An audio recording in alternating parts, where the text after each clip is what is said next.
नमस्ते दोस्तों, मैं श्रेयस बड़ी आप सबका मेरे YouTube चैनल पे बहुत बहुत स्वागत करता हूँ। आज हम इस वीडियो में बहुत इंपॉर्टेंट टर्म्स डिस्कस करने वाले हैं जो कि जैनिज्म से रिलेटेड है।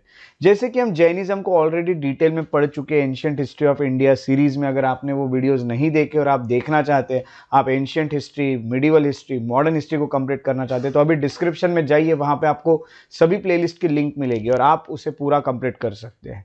जैनिज्म पे हम डिटेल में डिस्कशन कर चुके हैं, बट प्रीवियस ईयर क्वेश्चंस देख के मुझे ये फील हुआ कि कुछ इंपॉर्टेंट टर्म्स पे क्वेश्चंस पूछे जा रहे हैं और ये टर्म्स के कारण आपके कुछ क्वेश्चन के आंसर गलत हो जाए, ये मैं नहीं चाहता। इसीलिए हम यहाँ पे ये वीडियो में डिस्कस करेंगे कि इंपॉर्टेंट टर्म्स कौन कौन सी है, तो इसे अच्छे से याद रखना है आपको। तो चलिए आज के लेक्चर की शुरुआत करते हैं। तो ये जितनी भी टर्म्स आप देख रहे हैं इन सबको मैंने अल्फाबेटिकली अरेंज किया है। तो जो फर्स्ट टर्म है वो है अधर्मस्तिकाय। अधर्मस्तिकाय का मीनिंग होता है प्रिंसिपल ऑफ रेस्ट, यानी सबसे पहले आप रेस्ट पे हो, आपका जो माइंड है वो रेस्ट पे है, that prevents the entire universe, but आप पूरे यूनिवर्स में फैले हुए हो, आप हर जगह प्रेजेंट हो, तो ये होता है अधर्मस्तिकाय। दूसरा जो है वो है अहिंसा। अहिंसा का वर्ड कौन नहीं जानता, अहिंसा यानी नॉन वायलेंस। तीसरा जो है वो अजीव। अजीव यानी भी हमें पता है, जीव यानी लिविंग मैटर और अजीव यानी नॉन लिविंग मैटर। तीसरा है अनुव्रत। अनुव्रत की अगर बात करें तो 5 फंडामेंटल वोज है नॉन मोनेस्टिक जैन्स के, और ये आपको पता है कौन कौन से। आप जैनिज्म का वीडियो ऑलरेडी देख चुके हो। तो अहिंसा है, सत्य है, अस्तेय है, ब्रह्मचर्य है और अपरिग्रह है। अहिंसा यानी आपको नॉन वायलेंस दिखाना है, सत्य यानी आपको ट्रूथफुलनेस दिखाना है, अस्तेय यानी आपको नॉन पोजेशन, नॉन स्टीलिंग यानी आपको कोई चीज़ों की चोरी नहीं करना है, ब्रह्मचर्य यानी हम कहेंगे कि आपको सेलिबेसी प्रैक्टिस करना है, ब्रह्मचारी यानी आपको पता ही है।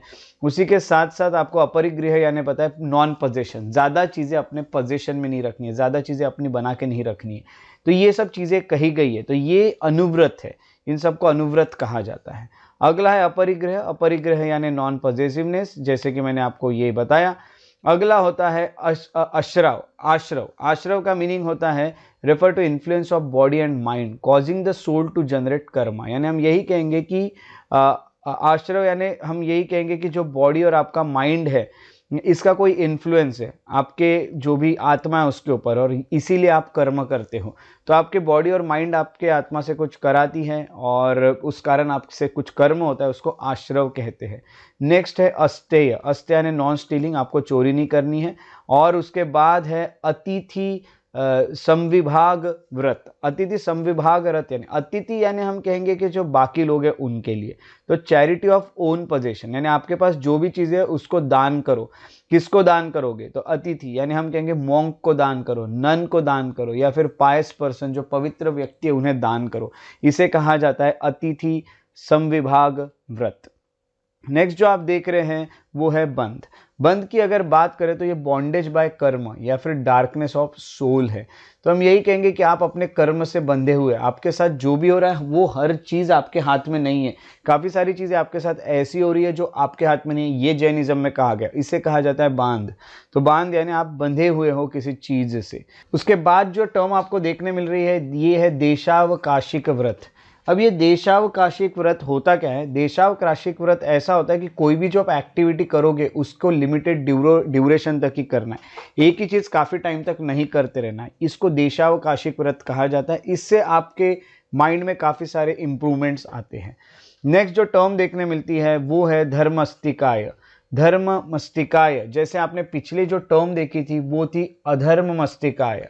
अधर्मस्तिकाय जो होती है ये प्रिंसिपल ऑफ रेस्ट है, यानी आपको कुछ चीज़ें नहीं करनी है, मौजूद रहना है, तो अधर्म नहीं करना। और धर्म यानी कुछ चीज़ें करनी है, इसको कहा जाता है प्रिंसिपल ऑफ मोशन। आपको कुछ अच्छी चीज़ें करनी है, आपको यूनिवर्स में हर जगह प्रेजेंट रह के अच्छे काम करने, इसको धर्मस्तिकाय कहा जाता है। नेक्स्ट है दिक्व्रत। दिक्व्रत की अगर बात करें तो ये है कि मैं कुछ लिमिटेड एरियाज में ही मेरी एक्टिविटीज़ करूँगा, मैं हर कुछ नहीं करूँगा, जो गलत काम है वो मैं नहीं करूँगा। ऐसा एक वो लेना, ऐसी एक शपथ लेना, इसे कहा जाता है दिक व्रत, ऐसा एक व्रत लेना।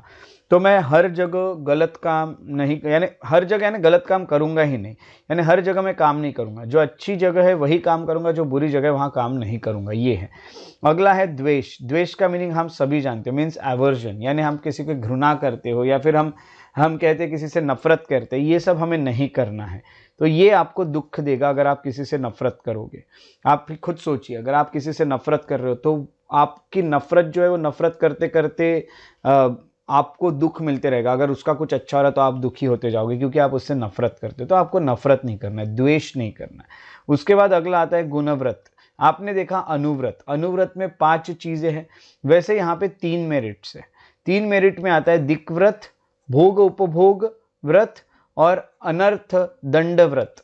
ये 3 है, इससे अनुव्रत अच्छे रहते हैं। यानी दिक्व्रत तो आपको पता है कि लिमिटेड एक्टिविटीज करना है। भोग उपभोग यानी वही है कि क्या करना चाहिए और क्या नहीं, ये सोचना, बुरी चीजें नहीं करना, ये एक और होता है। अगला है अनर्थ दंड, यानी अनर्थ नहीं, यानी जो भी आपने गलत चीजें की है उसके लिए आपको दंड मिलेगा, इस तरह का एक व्रत होता है। तो इसमें आपको ये बता दूं कि यहाँ पे जो अनुव्रत होता है उसका इफेक्ट यहाँ कहीं ना कहीं एनहांस किया जाता है। उसके बाद जो नेक्स्ट टर्म देखने मिल रही है वो है जैन। तो जैन जो है ये वर्ड, या जिनेंद्र या ये वर्ड, या फिर जितेंद्र ये वर्ड महावीर को के लिए यूज किए जाते हैं। जिन यानी कॉन्करर, महावीर यानी आप देखोगे तो सबसे ग्रेटेस्ट व्यक्ति, महावीर, ब्रेव, सबसे ज्यादा ब्रेव। और अगर जिन कहा गया तो आपके जो भी जीत है, ये जिसने जीत हासिल कर ली हो, कॉन्करर। जीन यानी जीत, ऐसा यहाँ पे वर्ड मिलता है। तो जिसने जीत हासिल कर ली है उसे कहा जाता है जिन, इसलिए यहाँ पे महावीर। अगला वर्ड जो है वो है केवल। केवल यानी स्टेट ऑफ एलिवेटेड ब्लीसफुल एग्जिस्टेंस, यानी निर्वाणा की तरह ही है। यानी यहाँ पे आपका माइंड ऐसे स्टेट में चले गया है जहाँ पे आपको दुख से मुक्ति मिल चुकी है, अब आप खुशी की तरफ जा चुके हो, और इसी को निर्वाण कहा जाता है बुद्धिज्म में, और मोक्ष कहा जाता है हिंदुइज्म में। आप मुक्त हो गए हो अपने लाइफ और बर्थ के साइकिल से, ये होगा केवल। और जो इसे हासिल करते हैं उन्हें केवलीन भी कहा जाता है जैनिज्म में। अगला जो टर्म देखने मिलता है वो है निर्जर। निर्जर का मतलब होता है डिस्ट्रक्शन ऑफ कर्म। आपने जो भी बुरे कर्म किए उसको ठीक करना, वो सब चीज़ों को खत्म करना एक तरह से। यानी हम यही कहेंगे कि ये अलग अलग तरीक़ों से किया जाता है, मेडिटेशन के थ्रू किया जाता है, या फिर आप कहोगे कि फास्टिंग से किया जाता है। एक तरह से हो सकता है कि बॉडी को समाधि के अवस्था में ले जाके किया जा सकता है। कुछ लोग तो तब तक फास्टिंग करते हैं जब तक डेथ ना हो जाए, इसको साले खाना कहा जाता है जैनिज्म में। जैनिज्म में एक ऐसी टर्म है जिसको आप करते रहोगे, साले खाना।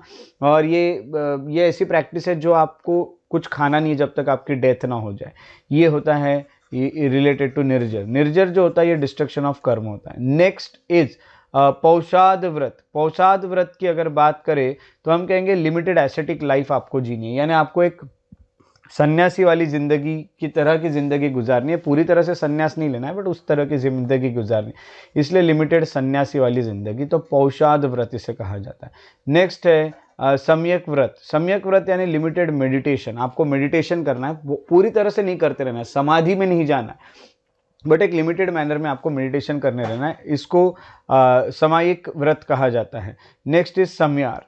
समयार का मीनिंग होता है फ्लो ऑफ कर्मा को रोकना, यानी हम कहेंगे hindrance in the flow of कर्म। अब इसके लिए भी अलग अलग प्रैक्टिसेस करनी होती है, मेडिटेशन से लेके बहुत सारी चीज़ें होती है, इससे जो आपका कर्म फ्लो हो रहा है उसे कहीं ना कहीं रोका भी जा सकता है।